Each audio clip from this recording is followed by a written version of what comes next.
है और ये मेरे सिस्टर हैं और ये साथ में मेरा भांजा ही। आप बताएं क्या टेस्टमनी आपके परिवार के ऊपर वंशों से पागलपन का कर्ज था, शराब था? आप बताएं क्या था कर्ज, क्या प्रॉब्लम थी इसके कारण? हाँ जी, हमारी पूरी फैमिली के ऊपर दुष्ट आत्मा के अटैक होते थे 2009 में से लेके 2019 तक। हमारे 2009 से लेके 2019 तक डेथ स्पिरिट पूरी फैमिली के अंदर काम करती थी। तो जब हमारे घर के अंदर ये डेथ स्पिरिट काम करती तो हमें कुछ भी पता नहीं लगता था। और क्या होता था कि 2009 में मेरे मामा जी एक्सपायर हुए और 10 में मेरे मदर एक्सपायर हुए, 11 में मेरे सिस्टर एक्सपायर हुए और 12 में बड़ी सिस्टर थी, उनकी मैरिटल लाइफ काफ़ी डिस्टर्ब हुई इस चीज़ से। और 13 में मेरे ताया जी एक्सपायर हुए, 14 में ताया जी का बेटा था वो एक्सपायर हुआ और 15 में ताया जी की बेटी थी वो एक्सपायर हुई। 16 में ताया जी का एक और लड़का था जो ट्रक के नीचे आके एक्सपायर हो गया था। और टोटली मिला के उसके बाद 17 में मामा जी के पास लड़का हुआ वो एक्सपायर हो गया। और 17 के बाद टोटली मिला के नाना जी और नानी जी 19 तक ये डेथ स्पिरिट काम कर रही थी। कितनी मौतें हुई आपके परिवार में? 11 ब्रदर। 11 मौतें हुई जी ब्रदर। और 11 में से बहुत सारे लोग ऐसे थे जो यंग थे। जी बिल्कुल। कितनी एज होगी उनकी जवानी की? और उनकी एस्टिमेटली मतलब क्या था कि सारे यंग थे, 26 और 28 ये ऐसी सम की एज थी। 26 साल, 27, 28, 30 साल के करीब जी। और जब इतनी डेथ आपके परिवार में हो चुकी थी उसके बाद आपके ऊपर भी इस चीज का असर पड़ा था? जी बिल्कुल ब्रदर, मेरे ऊपर भी इस चीज का बहुत इम्पैक्ट पड़ा। और बाय प्रोफेशनल मैं टीचर हूँ और जब मैं टीच करता था तो टीच करता करता मैं गिर जाता था। और गिरने की वजह से क्या है कि मेरे को सभी देख के बोलते थे, अरे तू तो टीचर है, अरे तू एजुकेटेड पर्सन है। तो मैं एजुकेटेड होने के बावजूद भी मतलब ऐसे गिरता था। तो सभी इस चीज़ का मतलब ये देखते थे मेरे स्टाफ मेंबर्स और सभी। और प्रोफेशनली मैं कोरियोग्राफर भी हूँ और ट्रिपल नेशनल आइकन होल्डर हूँ बाय ग्रेस ऑफ गॉड। और जैसे जैसे ये डेथ स्पिरिट काम कर रही थी ब्रदर, मैं गिर जाता था, मुझे कुछ सुध बुध नहीं रहती थी कि मेरे साथ क्या हो रहा है। क्योंकि खुदा मार्ग और खुदाबंद यीशु मसीह है, वो एक इकलौता मार्ग है जो हमें जो सच्चाई का मार्ग दिखाता है। और हम बिल्कुल टूट चुके थे। हर एक जगह पे हम गए, अन्य जगहों पे भी हम गए हैं, पर किसी ने भी हमारा साथ नहीं दिया। और एक इकलौता परमेश्वर खुदाबंद यीशु मसीह है जो आज भी जिंदा है और उसकी गवाही है। बहुत से लोग हैं जो आज तक खुदा को नहीं जानते हैं। मैं खुदा की हजूरी में कहता हूं, आज आप बुलाए नहीं गए हो, खुदाबंद आपको लेके आया है और आज आपकी टेस्टमनी का दिन है इन जीसस नेम। तारीफ करें सब जन, जोर से सब परमेश्वर का थैंक्स करें। और आप बताएंगे जब ये पागलपन के अटैक आपके ऊपर भी होने लगे तो 10-12 लोग आपको पकड़ते थे, कंट्रोल नहीं रहता था आपके ऊपर? जी ब्रदर बिल्कुल, मेरे को बहुत से लोग थे जो पकड़ते थे क्योंकि मैं किसी के कंट्रोल में नहीं आता था। कि जब भी मेरे ऊपर दुष्ट आत्मा के अटैक होते थे मैं अपने बालों को नोचता था। और खुदा कैसा फजल हुआ है आज मेरे ऊपर। और आज मेरे ऊपर क्या हुआ कि आज मैं जब गिरा तो मेरे को उसने उठा के खड़ा किया है क्योंकि मैं बिल्कुल गिर चुका था। और मैं अपने बालों को नोचता था और मैं उसे खाता था ब्रदर।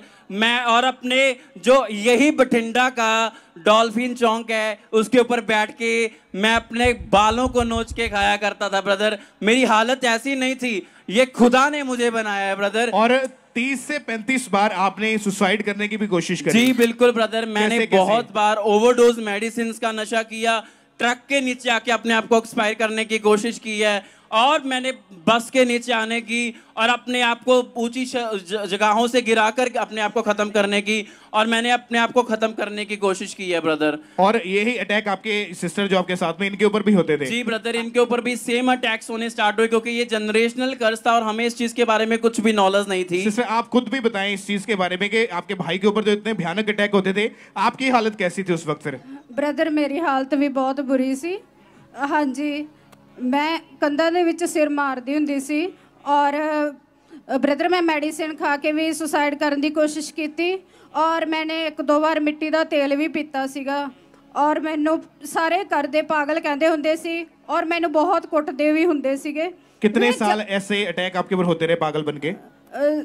सर होण हटे है जी 3-4 साल तो। 3-4 साल से? हाँ जी। आप बताएं भाई, आपके ऊपर ये अटैक होते थे और आपके बेटे के ऊपर, आपकी फैमिली में जो भी बच्चे होते थे उनके ऊपर भी ये अटैक होते थे? जी बिल्कुल ब्रदर, क्योंकि ये जनरेशनल कर्ज था और ये मेरी सिस्टर के ऊपर भी होता था। तो ये अपना सिर था दीवारों के ऊपर मारती थी और उसके बाद क्या जो मेरे भांजा है उसकी भी सेम ये चीज़ था कि ये सभी सुसाइडल की वो हो रहा था कि हमने सुसाइड करना है और पागलपन के इतने अटैक्स होने लग गए कि हमें कुछ सुध-बुध नहीं रही थी। आपको फिर अंकुरुल्लाह मिनिस्ट्री के बारे में कैसे पता चला? ब्रदर मैं अंकुरुल्लाह मिनिस्ट्री को अनलाइक किया करता था, मुझे कुछ मैं पापा को लाइक नहीं करता था और मैं मतलब सारी वीडियोस जो थी पापा की ऑनलाइन चलती थी मीटिंग तो मैंने डिसलाइक करता था और रिपोर्ट्स और अब्यूज कॉन्टैक्ट में मैं डाल देता था कि मुझे ये मैं इनको देखना नहीं चाहता हूँ, पर शैतान है वो आपको तब तक उस जगह पर नहीं लेके जाने देता।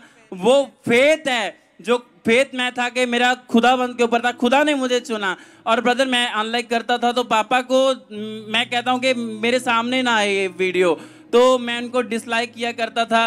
पर ब्रदर जब मेरे ऊपर, मैं सच कहता हूं ब्रदर, एक एक इकलौता मालिक खुदावंद यीशु मसीह है और वो खुदा के सच्चे दास हैं और जिनके द्वारा मैंने, मेरी पूरी फैमिली ने हीलिंग पाई है आज और पूरा छुटकारा, क्योंकि वो यहोवा परमेश्वर हमें पूरा छुटकारा देने वाला परमेश्वर है और उसने हमें छुटकारा दिया है। और बहुत से लोग हैं ब्रदर जो कहते हैं कि मुर्दा जिंदे होते हैं, मैं आपको सच कहता हूं, वो ध्यान से सुन लो, ये मुर्दा जिंदा खड़े हैं, ये जीसस क्राइस्ट ने खड़े किए हैं।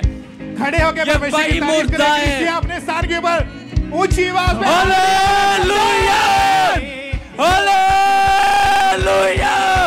यीशु मसीह नू जे तू जाने सब मुख जाने रोग पुराने, यीशु मसीह जे तू जाने। ऊंची आवाज में बोले हालेलुया। और आप अभी कितने समय से पूरा परिवार आजाद है पागलपन से? बिल्कुल ब्रदर, हम 2022 से ब्रदर हम पूरी फैमिली हम आज़ाद हैं ब्रदर और कोई अटैक नहीं है। और ब्रदर मैं अपनी जॉब भी कर रहा हूँ, अच्छे स्कूल में जॉब कर रहा हूँ और ब्रदर खुदा ने मुझे बहुत ऊंचे लेवल पे लेके गया है। और ब्रदर मैं एज अ जैसे गुनीज वर्ल्ड बुक ऑफ रिकॉर्ड है, मैजिक बुक ऑफ रिकॉर्ड है, उसमें एज अ मैं ज्यूरी मेंबर बन चुका हूँ जीसस ने। Thank you Jesus. बोले कि एक पागल व्यक्ति को खुदा ने कैसे डेथ बेड से उठा के, खुदा ने जमीन से उठा के ऊंचा किया है। आज आपकी तारीफ के लिए ऊंची होनी चाहिए। हालेलुया बोले। लोग को आज तक लगो सबूत के साथ